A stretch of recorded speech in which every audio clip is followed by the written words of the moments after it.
प्रिय अभ्यर्थियों, जय हिंद। आज हम आपके कक्षा 11वीं के जो है भौतिक भूगोल जो विषय है उसके अध्याय 4 के बारे में अध्ययन करेंगे और वो है महासागरों और महाद्वीपों का वितरण। तो अध्याय 4 जो है आपके वो है महाद्वीपों और महासागरों का वितरण। इस अध्याय के बारे में आज हम विस्तार से जो है चर्चा करेंगे। तो इस अध्याय में जो है आपके महाद्वीप और महासागर जो है उनका किस प्रकार जो है निर्माण हुआ या उनकी जो है प्रारंभिक स्थिति कैसी थी और वर्तमान में जो है कैसी है। तो वर्तमान में आप सभी को पता होगा कि 7 जो है वर्तमान में महाद्वीप है और 5 जो है महासागर मुख्य है। तो इन महाद्वीपों और महासागरों के जो है प्रारंभिक स्थिति कैसी थी, इनके बारे में विद्वानों ने जो है क्या बताया है, इसके बारे में हम जो है विस्तार से चर्चा करेंगे। तो सबसे पहले हम आपके इसमें जो है पढ़ते हैं महाद्वीपीय प्रवाह। महाद्वीपीय प्रवाह, महाद्वीपीय प्रवाह क्या होता है? एक प्रकार से यूँ समझो, ये महाद्वीपों में होने वाली गति है अथवा जो है महाद्वीपों में जो परिवर्तन हुआ है उसका कारण, यानी महाद्वीपों में परिवर्तन का कारण अथवा या महाद्वीपों में जो गति या परिवर्तन हुए उसको कहते हैं महाद्वीपीय प्रवाह। तो विद्वानों का जो है मत है या विद्वानों का मानना है कि इस महाद्वीपीय प्रवाह के कारण जो है इन महाद्वीपों में जो है परिवर्तन आया है। और विद्वानों का मानना है कि अभी जो 7 महाद्वीप है ये प्रारंभ में 7 नहीं थे, जबकि ये एक ही जो है स्थलखंड था, यानी एक ही जो है भूखंड था जिसके टुकड़े हुए छोटे छोटे और ये 7 महाद्वीप ऐसे बन गए। तो इस प्रकार जो है अभी जो 7 महाद्वीप है और महासागर है ये एक ही स्थलखंड का हिस्सा थे। ये बात है जो है विद्वानों ने बताई है। और इसके बारे में सबसे पहले जो है ये बात कहने वाले या इस बात पर जोर देने वाले एक वैज्ञानिक थे 1596 ईस्वी के अंदर, अब्राहम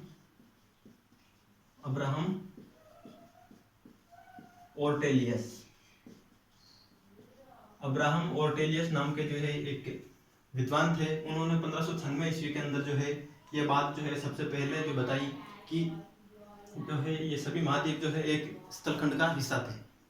और उसके बाद जो है 1912 ईस्वी के अंदर जो है एक वैज्ञानिक आते हैं या एक विद्वान आते हैं और वो जो है फीमेल थे, जिनका नाम था अल्फ्रेड वेगनर,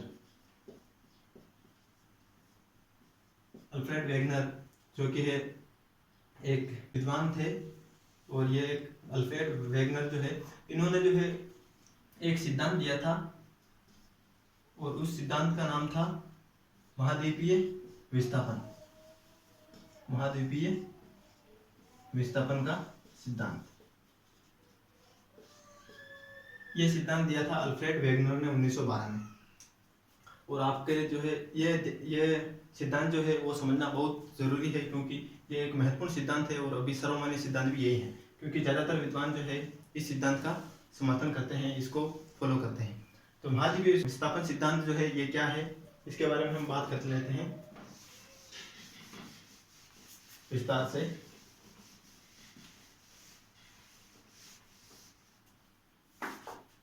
तो आपका सिद्धांत है महाद्वीपीय विस्थापन सिद्धांत, थ्योरी, ठीक है। और यह सिद्धांत दिया था 1912 ईस्वी में अल्फ्रेड वेगनर ने यह सिद्धांत दिया था। अब यह सिद्धांत जो है यह कहता है कि अभी जो महाद्वीप जो है और महासागर जो वर्तमान में 5 महासागर है और 7 महाद्वीप है, ये सभी जो है प्रारंभ में जो है एक ही स्थलखंड का हिस्सा थे, यानी एक स्थलखंड का हिस्सा थे या एक भूभाग का हिस्सा थे, ठीक है। यानी एक ही स्थल का हिस्सा था, जैसे कि एक पूरा ये क्षेत्र था। और इस स्थलखंड को जो है अल्फ्रेड वेगनर ने जो है नाम दिया था पेंजिया। यानी अल्फ्रेड वेगनर के अनुसार जो है ये महाद्वीपीय विस्थापन सिद्धांत ये कहता है कि जो है प्रारंभ में जो है ये महाद्वीप जो है और महासागर जो है ये एक ही स्थलखंड का हिस्सा थे, यानी एक ही स्थलखंड के रूप में थे, जिसको इन्होंने पेंजिया कहा। और इस पेंजिया जो है इसके चारों ओर जो है विशाल जलराशि थी, यानी पानी जो है इसके चारों ओर था, और इस पानी को जो है इन्होंने पेंथालासा कहा है, पेंथालासा। और इस प्रकार वेगनर ने बताया है कि आज से जो है 20 करोड़ वर्ष पूर्व जो है, यानी 20 करोड़ वर्ष पहले जो है इस स्थलखंड में जो है विभाजन यानी इसका टूटना शुरू हो चुका था। और धीरे धीरे टूटते टूटते इसके जो है 7 जो है बड़े बड़े टुकड़े इसके हो गए, और ये 7 टुकड़े जो है वो 7 महाद्वीप कहलाए। तो इस प्रकार जो है अभी जो 7 महाद्वीप है इनका जो है पहले ये एक ही स्थलखंड का हिस्सा थे। यह बात जो है वो महाद्वीपीय विस्थापन सिद्धांत के अनुसार बताई गई है। अब इस महाद्वीपीय विस्थापन सिद्धांत जो है इसके पक्ष में जो है कुछ तर्क भी दिए है विद्वानों ने, तो वो क्या तर्क है तो हम बात कर लेते हैं।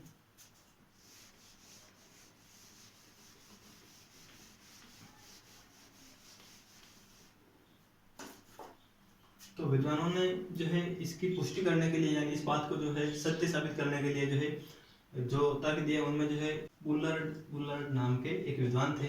उन्होंने 1964 में जो है एक कंप्यूटर की सहायता से जो है एक मानचित्र बनाया, जिसमें उन्होंने जो है अटलांटिक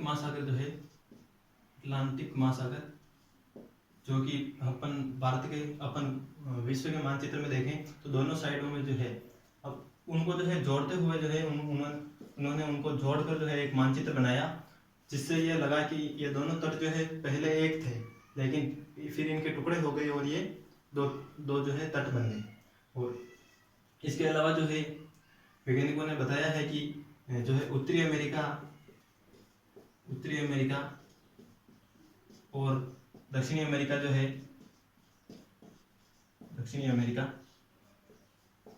तो इनको अपन जोड़ें तो ये जो है इनकी आकृति जो है जैसे कि उत्तरी अमेरिका माना कि ये है और दक्षिणी अमेरिका ये है।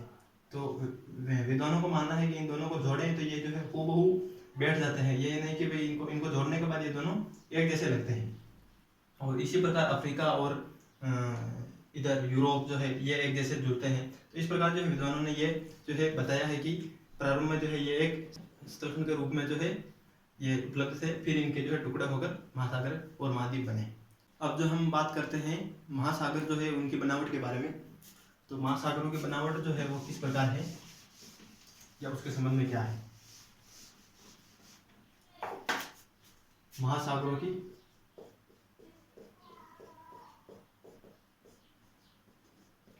बनावट,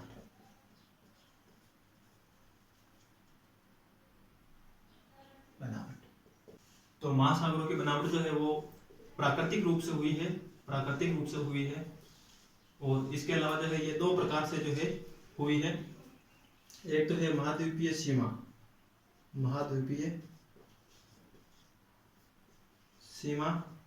और दूसरी जो है वितलीय मैदान।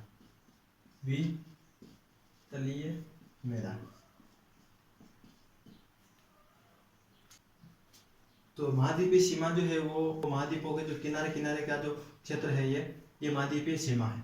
और वितलीय मैदान जो है वो है जो ये महाद्वीप जो है इनके अंदर से जो भी पदार्थ या जो भी इनके अंदर से जो जमाव जो है मिट्टी वगैरह वो लाकर जो है जो बनाए गए मैदान थे वो महाद्वीपीय मैदान।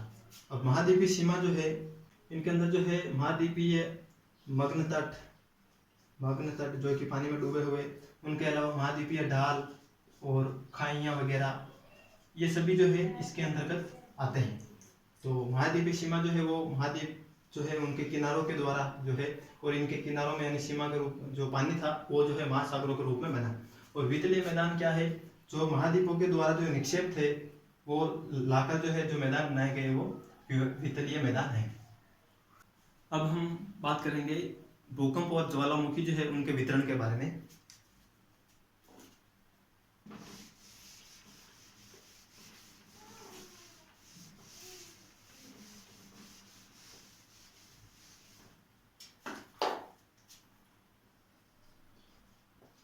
भूकंप और ज्वालामुखी का वितरण। तो भूकंप और ज्वालामुखी जो है सर्वाधिक जो है वो महासागरीय तटों पर आते हैं। महासागर जो है, महासागर उनके तटों पर जो है, यानी उनके तट जो है महासागरों के, वहां पर सर्वाधिक जो है ज्वालामुखी आते हैं। और इस आधार पर जो है विश्व में जो है भूकंप और ज्वालामुखी जो है उनके वितरण को जो 3 प्रकार से जो है विभाजित किया गया है। उनमें एक है प्रशांत महासागर के पास जो है प्रशांत महासागर, उसे कहते हैं प्रशांत महासागरीय पेटी। और एक है आंध्र महासागरीय पेटी, आंध्र महासागरीय पेटी। और एक है मध्य महासागरीय पेटी, मध्य महासागरीय पेटी। तो इस प्रकार जो है ज्वालामुखी और भूकंप जो है वो प्रशांत महासागरीय पेटी, आंध्र महासागरीय पेटी और मध्य महासागरीय पेटी के जो है 3 प्रकार से जो है विभाजित हैं। और इन जगहों पर जो है सर्वाधिक भूकंप और ज्वालामुखी होते हैं। अब हम बात करते हैं पहले प्रशांत महासागरीय पेटी। इस पेटी में जो है दक्षिणी और उत्तरी अमेरिका जो है उसके तटीय भाग आते हैं। इसके अलावा जो है जापान और फिलीपींस ये आदि जो है ये क्षेत्र जो है या देश जो है इनके तटीय भाग जो है वो प्रशांत महासागरीय पेटी में आते हैं। और यहाँ जो है विश्व के 2/3 जो है सक्रिय ज्वालामुखी जो है वो इस पेटी में आते हैं। ठीक है, विश्व के 2/3 सक्रिय ज्वालामुखी जो है वो इस प्रशांत महासागरीय पेटी में आते हैं। और इन देशों की जो ये श्रृंखला जो है इसको प्रशांत महासागर का अग्निव्रत भी कहा जाता है, अग्निव्रत। ठीक है, अब हम बात करते हैं आंध्र महासागरीय पेटी। तो ये जो है वो मध्य अमेरिका जो है, मध्य अमेरिका वहाँ की पेटी है, यानी अमेरिका की पेटी है। और अमेरिका के अलावा जो है ये जो है आंध्र महासागर जो है, आंध्र महासागर इसके पूर्वी तट से जो होते हुए जो है केनारी द्वीप तक जाती है, केनारी द्वीप तक। और मध्य महासागरीय पेटी जो है वो यूरोप और एशिया के मध्य है।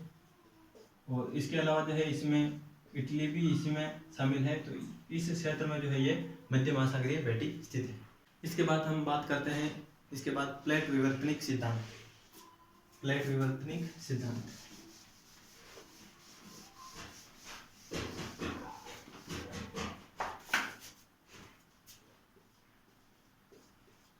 प्लेट विवर्तनिक सिद्धांत, यह सिद्धांत दिया है मॉर्गन, मैकेंजी और पार्कर। इनके अनुसार जो है, इस सिद्धांत के अनुसार जो है विवर्तनिक प्लेट क्या है, विवर्तनिक प्लेट जो है वो एक चट्टान का बड़ा खंड या टुकड़ा है। और इस सिद्धांत के अनुसार जो है, इस प्लेट विवर्तनिक सिद्धांत ने जो है पृथ्वी जो है उसके स्थल खंड जो है उसको 7 टुकड़ों में बांट दिया है, ये सिद्धांत कहता है। और इसके अलावा कई छोटे छोटे टुकड़ों में भी जो है इस पृथ्वी को बांटा है। इस प्रकार जो है ये प्लेट विवर्तनिक सिद्धांत जो है वो कहता है कि पृथ्वी जो है एक बड़े चट्टान का हिस्सा थी जिसको जो है कई टुकड़ों में बांट दिया गया। अब हम कुछ महत्वपूर्ण प्लेटों के बारे में जो है, या महत्वपूर्ण प्लेटों के नाम जो है देखेंगे।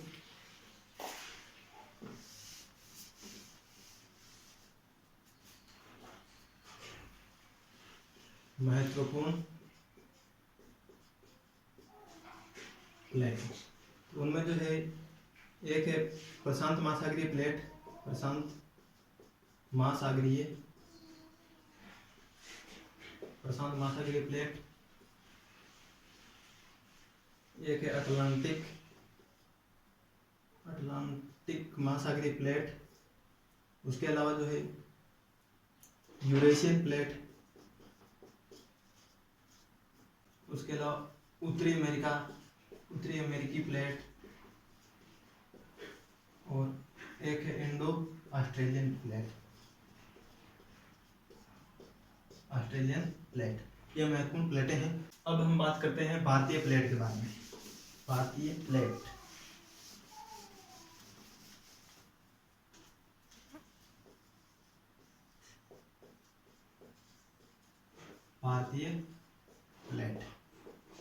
तो ये प्लेट जो है वो भारत और ऑस्ट्रेलिया इन दोनों के मध्य जो है स्थित है। इस प्लेट के अंदर जो है भारत और ऑस्ट्रेलिया दोनों आते हैं। और इस प्लेट के अनुसार जो है ये ज्ञात हुआ है कि प्राचीन समय में जो है भारत जो है वो ऑस्ट्रेलिया जो है उससे कुछ दूरी पर एक द्वीप के रूप में था, एक छोटे से द्वीप के रूप में था, जिसके चारों ओर जो है पानी भरा हुआ था। और आज से जो है 22.5 करोड़ वर्ष पूर्व जो है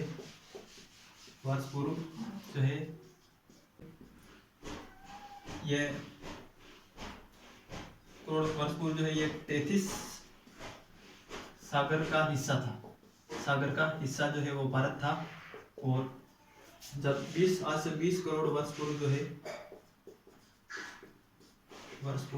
जब पेंजिया जो है, वेगनर ने बताया जिसके अनुसार पेंजिया का जो है उसका विघटन शुरू हुआ तो भारत जो है इस दौरान उत्तर की ओर खिसकने लगा। और आज से जो है 4 या 5 करोड़ वर्ष पूर्व जो है भारत जो है उसकी एशिया से टक्कर हुई। और भारत जब एशिया से टक्कर हुई तो उस दौरान जो है हिमालय पर्वत श्रृंखला जो है उसका निर्माण हुआ था, हिमालय पर्वत का निर्माण हुआ था। और ये हिमालय पर्वत जो है इसका विस्तार जो है आज भी जो है वो विस्तार इसका हो रहा है। तो इस प्रकार जो है आपके ये अध्याय 4 था, महासागरों और महाद्वीपों की जो है उत्पत्ति और उनके वितरण के संबंध में। आशा है आपको समझ में आया होगा। मिलते हैं अगले पाठ में, तब तक के लिए जय हिंद।